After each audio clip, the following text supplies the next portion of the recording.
Lovely. Thank you, Yannick, and welcome from me too. My name is Neil Gregor, as Yannick says. I'm Professor of Modern European History here at the university, and I'm also the Director of the Parkes Institute. So it's my pleasure to just tell you a little bit about what the Institute is.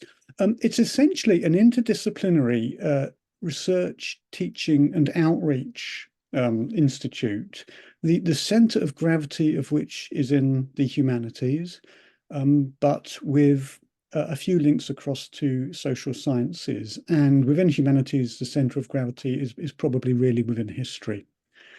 To try to explain what the Institute does, really the only place you can start is with the name, Parkes. We're named after the Reverend James Parkes. And everything that we try to do sort of follows from an appreciation of his own biography, really. Parkes was born in Guernsey at the end of the 19th century, and he served in the First World War, like many men of his generation. And after the First World War, he went up to Oxford and he was ordained as an Anglican priest. Now, what he then didn't do was go into the regular work of becoming a parish priest. Instead, he went to Europe and he worked in the student Christian movement. Primarily, he was based in Geneva. And when he was in Geneva, he encountered the traditions of anti-Semitism and the politics of anti-Semitism that basically shaped the rest of his life. He became a leading historian of anti-Semitism. He wrote a very pioneering book called The Conflict of the Church and the Synagogue, which was published in 1934. And that became the starting point for a lifelong fascination with the history of both anti-Semitism and of the Jews themselves. So really, on the back of that, he built a career as a scholar of anti-Semitism and a scholar of the history of the Bible lands, and more widely as a commentator on the history of the Middle East. And so those are the fields in which he worked, and those, broadly speaking, are the fields in which we work today. At the same time, and this is crucial for the way the Institute understands itself, Parkes became very heavily involved in refugee work in the 1930s. And he was central to efforts to get the British state and the wider British public to do its part to rescue refugees from Nazi Germany and to help them when they arrived. So he has this kind of dual identity, really, as a pioneering scholar and as a political and social activist. And really that tends to shape what we do in the Parkes Institute today. When he retired in 1964, his library came to Southampton, and it became the basis for what is now the Parkes Institute for the Study of Jewish, Non-Jewish Relations, which is what you see on your screen. And that has grown into an institute of 10, 12, 15 members of staff, a large number of PhD students, and crucially, colleagues in special collections, the library, in archives, including Karen, who's with us today. And we're all part of the same sort of community of research, teaching, and publish engagement that tries to work in James Parkes's spirit. So, Yannick, next slide. Just to give you a little bit of a flavour of who we are, as it were, these three groupings of staff that we've made are fairly crude insofar as most of us work across more than one of them. So this is all just really to try to get five of us on three different screens as much as anything else. But one of our fields of emphasis is on Jewish history and culture itself, Jewish life before, during, and after the Holocaust, where we've always insisted in this institute that Jewish history and culture should not be reduced to the history of the destruction of that culture. That is very much a commonplace in the field of Holocaust studies now, but it's always been the ethos of this institute. We taught for many long years an MA program on Jewish history and culture, because that was, in a sense, the founding commitment of James Parkes himself. So one part of our team is focused primarily on that. The colleagues you see listed there are interested in a wide variety of different European Jewish heritages. from ancient through to modern and contemporary. The next one, Yannick. The next one, well, that includes two of us.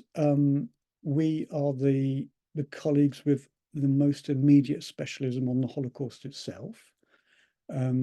I teach modern German history and the history of effectively the perpetrating Gentile state. Yannick is a specialist above all on Polish history, so the history of the epicenter of the Holocaust. And then Tony Kushner, who has worked in the Institute for many years, is a specialist on British history, and particularly on refugee histories.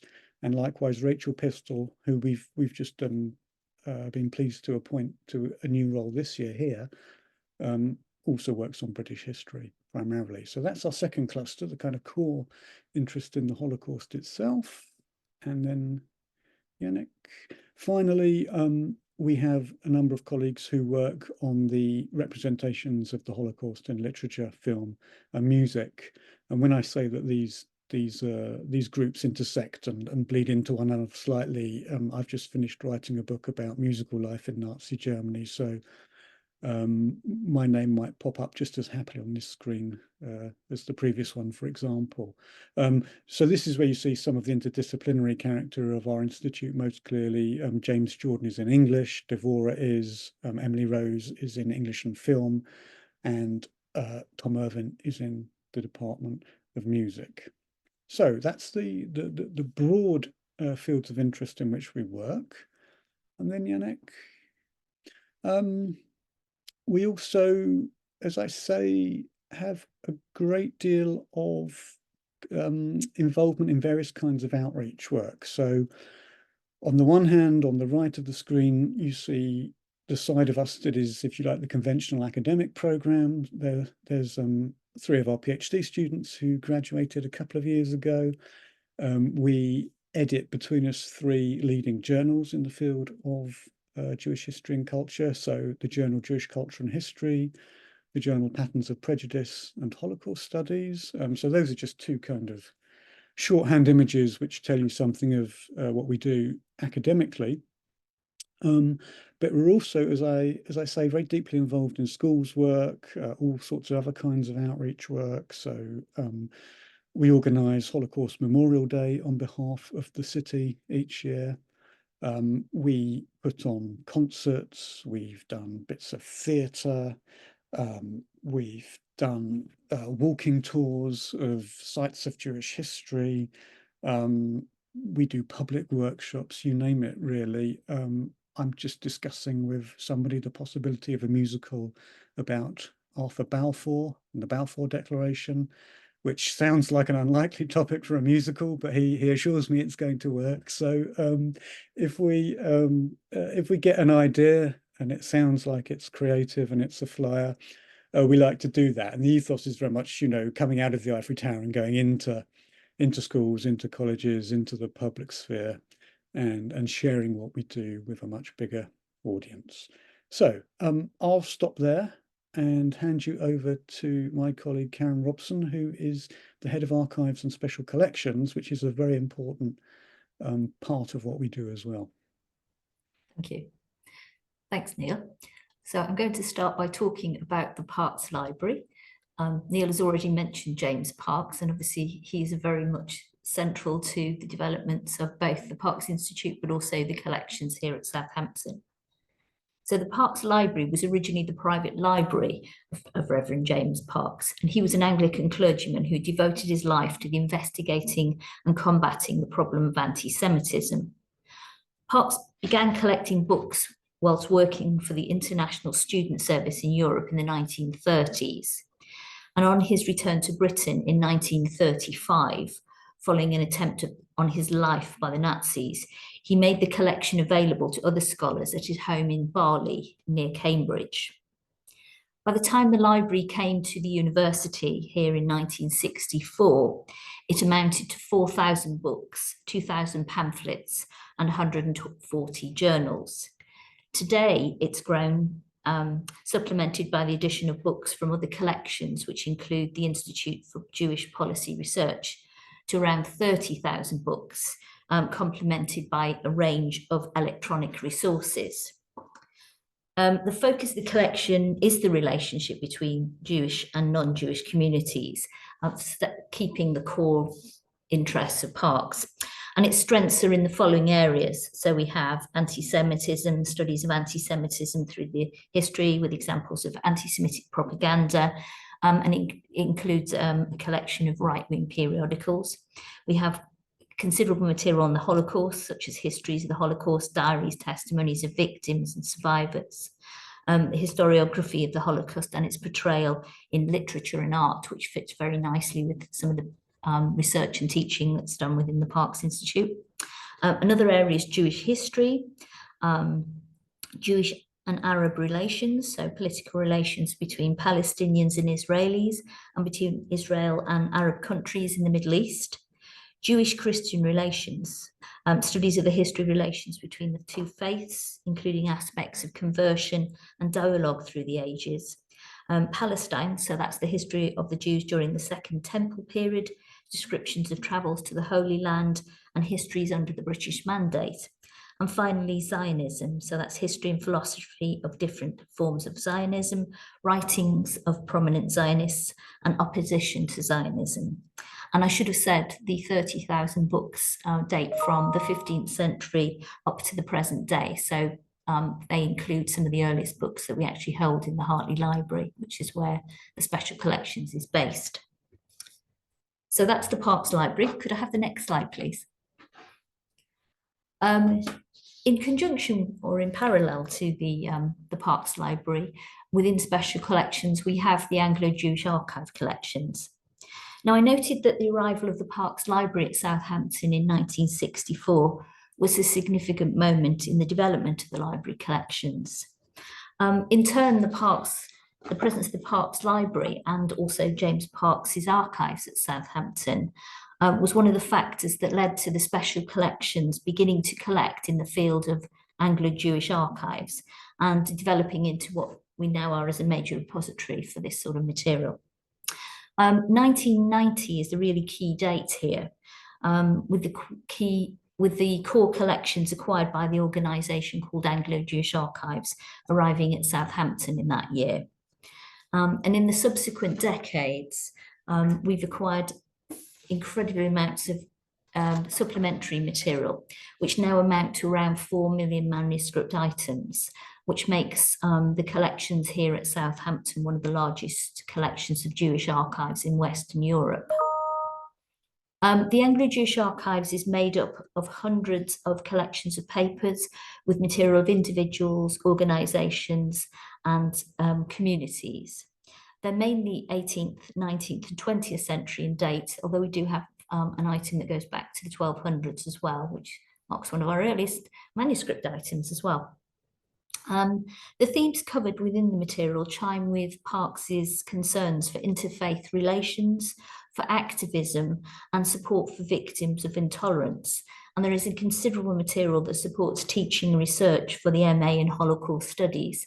And indeed, there are a number of sessions within the MA Holocaust Studies that you will find and run within the archives, looking at all sorts of aspects of curation, collecting, etc., as well as obviously the opportunities for you to come and do research on the material as well.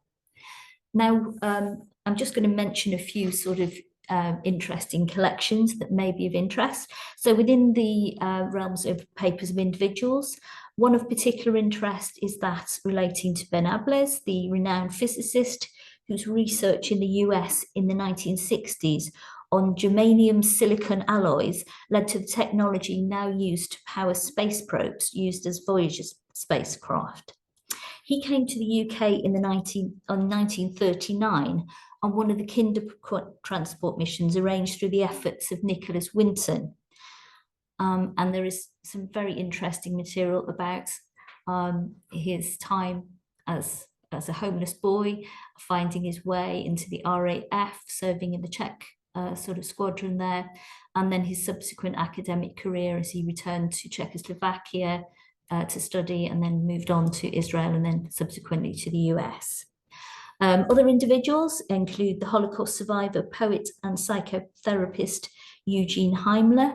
And we also have papers of Rudy Kennedy, who was used as a slave labourer during the Second World War, and then subsequently championed the fight within the UK for those seeking recompense for their treatment in the Second World War. Papers of organisations include extensive material for the Institute of Jewish Affairs and the British section for the World Jewish Congress. And this latter material provides an invaluable resource for the situation of Jewish communities in Nazi-occupied Europe throughout the 1930s, the wartime period, and in the post-war period as well. And this is one of very, very significant set of papers that fits together with material that's held also in the Central Zionist Archive in Israel, and for the American section of the World Jewish Congress in the American Jewish Archives in Cincinnati in the US as well. Another very significant collection of papers of organisations are the section relating to the Chief Rabbi's Religious Emergency Council material within the archives of Rabbi Solomon Schoenfeld. The CRREC was set up around 1938, initially to assist rabbis and their families escape from Austria and Germany, but was quickly overtaken by events, became very much involved in kinder transport and rescue of children from Austria and Germany, and then subsequently was involved in supporting refugees, rescue of refugees, post-war reconstruction, etc. So again, one of very significant papers, and really it represents one of the most extant surviving papers for a Jewish refugee organisation still to survive in the UK. Complementary to that are a series of papers relating to refugees found in the archives of the West London Synagogue, and a very interesting series of papers for the Polish Jewish Refugee Fund. If we're thinking war crimes, we also have a set of papers for the Nuremberg subsequent trials, which are, I think, possibly the only set that still survive in the UK. They're one of the very few sets that actually survive in Europe now. That gives you just some flavours of some of the material that we have here. But if you have further questions, very happy to take those at the end as well. Thanks. Okay, thank you very much for all those presentations. And now in my part, I'm going to tell you when my slides are changed. I'm going to change a little bit about the structure of the program, a little bit about the application process, and kind of underpinning logic of what and how we designed that. And I guess when talking about the aims of the program, when we were designing it, we had two things in mind. On the one hand, we want to represent who we are. So when Neil told you a little bit about the spread of interest, research interest, but also for our activities, that translates into the program itself. But we were also thinking about what is important for students today, and especially when you graduate, where you can be taking your degree further. And so with that in mind, we wanted to make sure that our program, first and foremost, obviously gives you a very good understanding of the Holocaust as the historical event, but also as a source of memory. So as you will see in a second on my slides, we divided the program, roughly speaking, into two parts. In the first one, you focus mostly on the Holocaust history. And in the second part, you focus on its aftermath. So you study things like social cultural history of the Holocaust, like representations of the Holocaust, but you also do a little bit of public history. So the program is definitely designed to give you very, very good academic grounding, because we assume that at least some of you might actually be interested in our second aim, that is working towards a postgraduate research degree. So some people quite often from this program try to go and successfully go into PhD programs. And so something that this program does is giving you that opportunity to perfect your ability to write, to research, to prepare a proposal, and then succeed in a PhD program. And this is again inbuilt into the kind of aspect of the program through all the research exercises we do, through the essays you write, and obviously through the dissertation as well. But we also know that quite a lot of people who come to study with us are not necessarily interested in becoming academics themselves. Rather, they have some other ideas about where to take the degree and what to do in the future. And so for that in mind, with those people in mind, we made sure that throughout the program, we have multiple opportunities for you guys to perfect your skills and develop those particular skills of communicating the Holocaust as this crucial event in European history, in global history, to a variety of audiences. So you will learn, like Karen said, how to create objects, for example. You will meet with her and her team, and you will work on issues of curation or representation of objects from archives to broader audiences.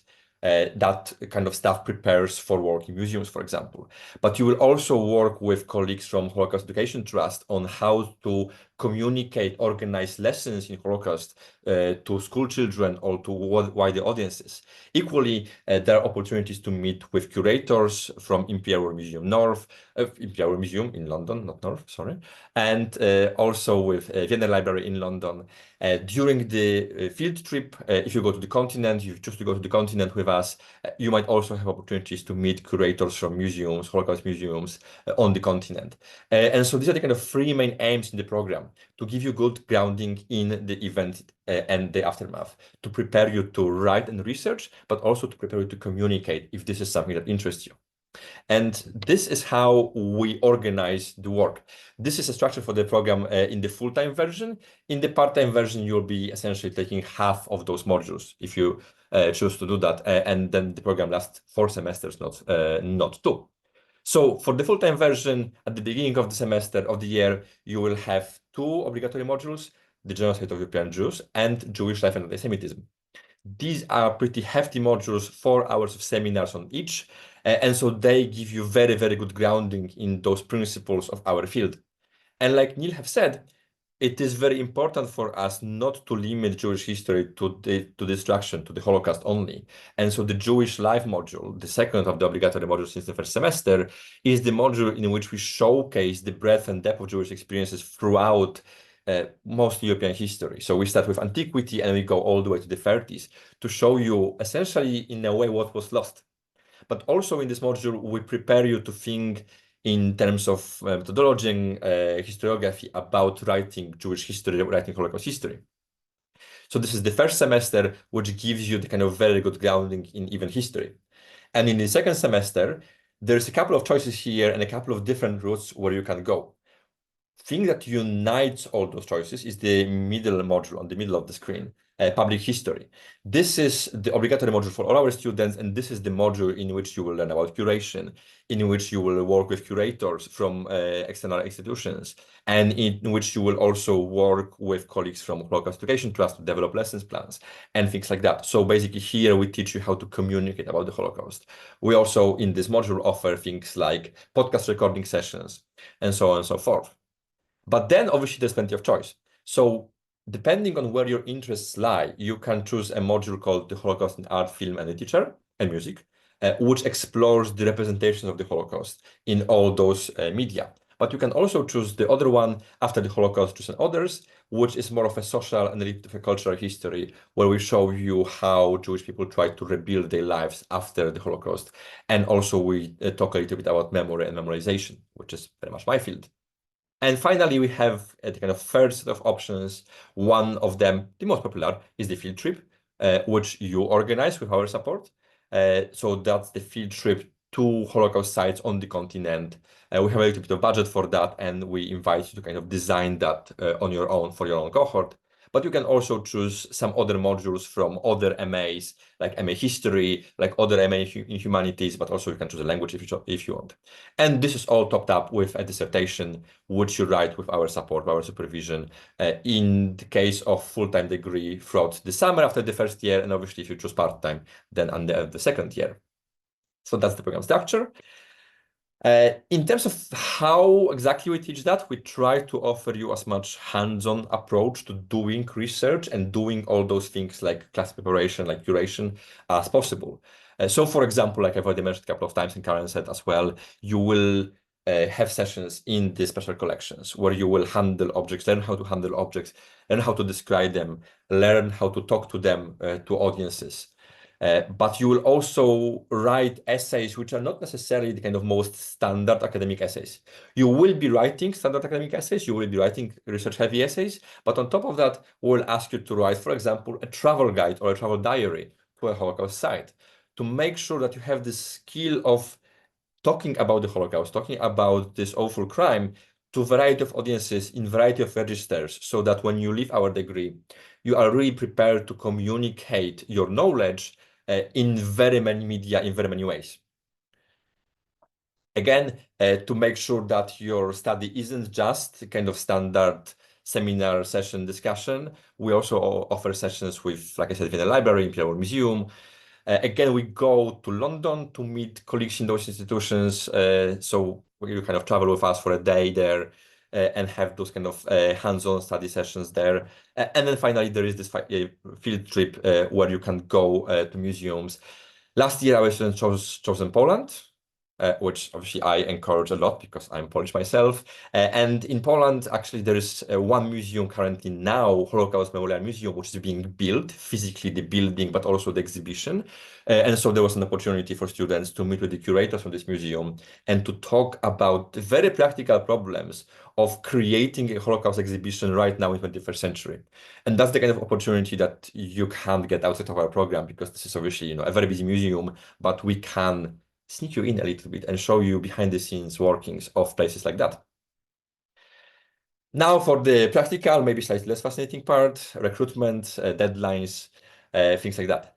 If you want to apply, there's a couple of small things that we require you to do. On our website, on the university website, you fill in a form in which you tell us about your past degree, your grades, and in which you write a personal statement. Especially if you do not have a history degree before, and we do admit and welcome people from a variety of disciplines to our program, it's very important in this statement to highlight your interest and your motivations and maybe your past kind of contact with Holocaust as a subject. So if you've done some modules or some work on the Holocaust, do highlight that. And that is quite important for us to see why are you coming to us, what is your motivation. And like I said, especially for those colleagues for those applicants who do not have a BA in history. So these are the kind of deadlines as well. If you are a UK student, the deadline for applications is on the 9th of September 25. If you are an international student, this is slightly earlier, 26th of August. I would, however, say if you are considering applying, apply earlier than later. Somewhere in the small print on our website, the university acknowledges that if the places get filled, the application deadline might be changed. So just to kind of make sure, if you are interested, it is better to apply early on than to wait till the last moment. Like I said, the application process is quite simple. And until the moment of the degree starting, you don't sign anything final, so you can change your mind if you need to. The current fees as they stand for UK students, £9,250, and for international students, £25,400. To sweeten the deal slightly, we now know that we will offer next year 3 different scholarships at the very least. So one is the so-called James Parks scholarship of £6,500, and then we will also offer 2 Sales Family scholarships of £1,000, and these are towards your fees. The deadline for those, there's additional application you have to do. It will be on the 9th of September. So basically at the moment when the application to the program are shut down, we will then invite all the people who already have a place on the program to apply directly to us for those scholarships. Again, a short statement and kind of intent of research, topics you're interested in, a little bit about you in that very short application. And based on that, we will allocate those scholarships. And to cap it off, just a couple of photographs to show you what we actually do, what our students actually do. This is from last year, from our research trip. Here on the middle photograph, you can see our colleague Claire Fall, who took our students to Poland last year. Students in Warsaw visiting Polin Museum and the memorial, again, the Ghetto Memorial, and also our students after hours eating pierogi and drinking kompot, I think. So you can try a little bit of European life as well. And on the final slide, a little bit of the park's activities. Neil already mentioned parks does quite a lot of outreach activities, public lectures, public activities, and these are some examples of things that our students participated or can participate. Claire, one of our colleagues, she offers additional Yiddish classes. So for example, if you are interested in picking up a little bit of that language, maybe for your future research, you can already start doing that during your MA. One of our current students in PhD program who started picking Yiddish during her MA is now continuing and considers using primary sources in Yiddish for her program. Equally, Parks organizes a lot of outreach projects. So the middle photograph is an outreach activity our students participated, helped to organize. But also here you can see that as Parks, we also put quite a lot of events where we invite scholars, specialists from outside of university to speak to us as academics, but also to you as students. So if you join us, you will obviously be super invited to participate in those lectures, in those seminars, and learn not only in the classroom, not only in special collections, not only in museums, but also learn by meeting experts, leading experts in those fields of Holocaust or Jewish history and listening to them. I think this is all from us. To wrap it up, you can find more information about deadlines, application procedures, who we are on our website. And if you have any particular questions about how to apply, what to do, any other questions about the program, also feel free to email me. And now we can also open the floor for questions if any of you currently in the webinar have any.